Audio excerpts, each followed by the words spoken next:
जिन्दगीमा त्यही काम मात्रै गर्नुस् जुन काम गर्दा तपाईलाई कहिले पनि थकाइको महसुस हुँदैन, सधैँ आनन्द आउँछ। नमस्ते, म वसन्त आचार्य। हामीले मनमन्थनमा केही पोडकास्टहरू तपाईहरु समक्ष राख्यौं र हामी निरन्तर पोडकास्टको कार्यक्रमलाई पनि जोडिरहनेछौँ। खास गरी हामीले मनमन्थनमा केही सफलताका कथाहरू, केही प्रेरणादायी कथाहरू पनि पेश गर्ने प्रयास गर्नेछौँ।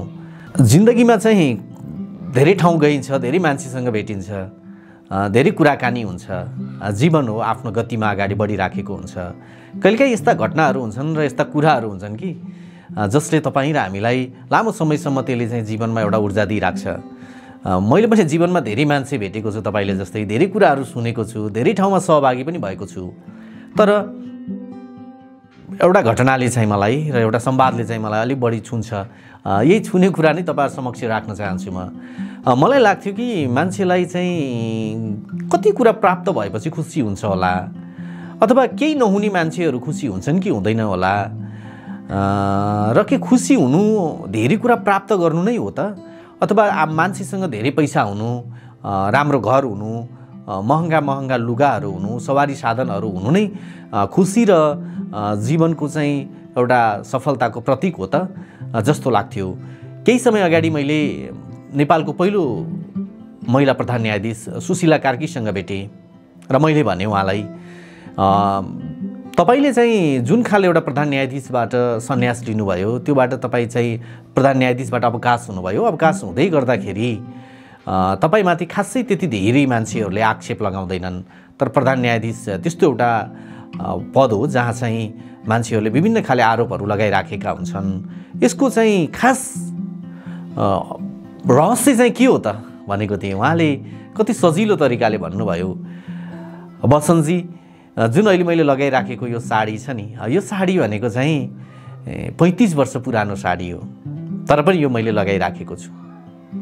अथवा मैले चाहिँ नयाँ बजारमा के फेसन आयो, अथवा के खानेकुरा चाहिँ महँगो छ, के छ, कसो छ भन्ने कुरामा कहिले पनि मैले चासो दिँदैन।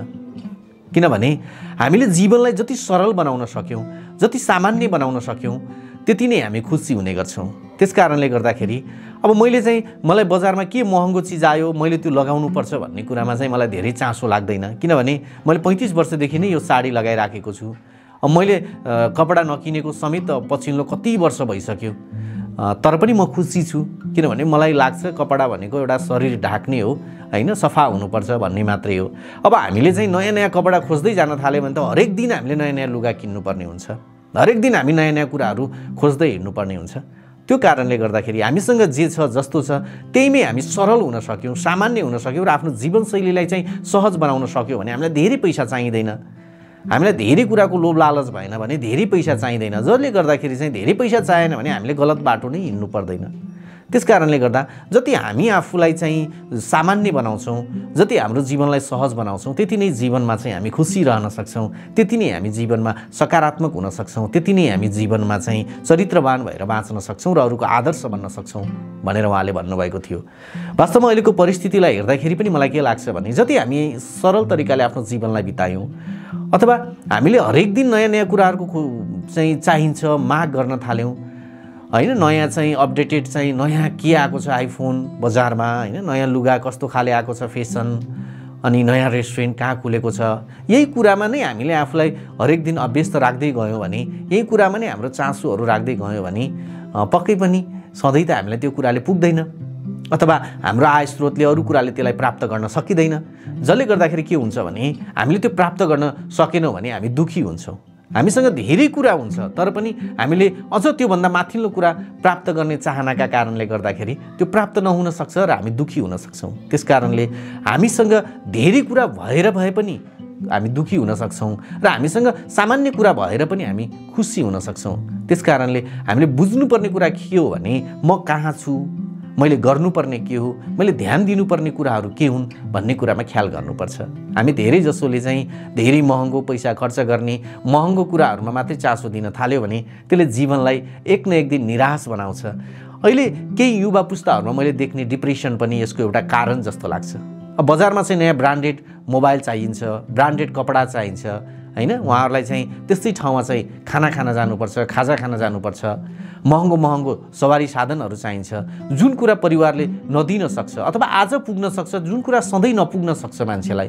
अब यसरी अर्को दिन पुगेन भने त्यसले मान्छेमा चाहिँ निराशा ल्याउँछ र डिप्रेसन ल्याउँछ, जसले गर्दाखेरि आजका युवाहरू पनि यसतर्फ अगाडि बढिराखेको मैले देखेको हुन्छु। हामीसँग के छैन होइन, हामीसँग के छ भन्ने कुरामा हामीले चासो दिनुपर्छ। राम्रो लुगा लगाएर, महँगो लुगा लगाएर, महँगो गाडीमा चढेर, महँगो रेस्टुरेन्टमा बसेर मात्रै हाम्रो जिन्दगी खुसी हुन्छ र हामीलाई समाजले चाहिँ पत्याउँछ भन्ने कुरा होइन। हामीले गर्ने कर्मले हाम्रो जीवनलाई चाहिँ प्रतिबिम्बित गरिराखेको हुन्छ, हामीलाई चाहिँ समाजमा चिनारी दिइराखेको हुन्छ। त्यस कारणले हामीलाई पुग्छ, हामीसँग प्रशस्त पैसा छ भने त्यो एउटा कुरा हुन सक्ला, तर हामीसँग आज छ भन्दैमा हामीले सधैँभरि हामीसँग हुन्छ भन्ने होइन। र यदि हामीसँग त्यो आदतको रूपमा रह्यो भनेपछि त्यो सधैँ सधैँ हामीसँग चाहिँ आवश्यकता महसुस भइराख्ने गर्दछ। यो कुरालाई हामीले सोच्यौँ भने मलाई लाग्छ जीवन खुसी हुनसक्छ, रमाइलो हुनसक्छ र जीवन जस्तो हुनसक्छ। साँच्चै नेपालको पहिलो प्रधान न्यायाधीश सुशीला कार्कीले भन्नुभए जस्तै हामीले आफूलाई जति सरल बनाउन सक्यौँ, हामीले आफूलाई जति सहज बनाउन सक्यौँ, त्यति नै हामी जीवनमा खुसी हुन्छौँ र त्यति नै हामी जीवनमा चाहिँ कुनै कुरा धेरै ठुलो कुरा प्राप्त नहुँदा पनि रमाउन सक्छौँ, जीवनलाई जीवन जस्तो बनाउन सक्छौँ। धन्यवाद यहाँलाई।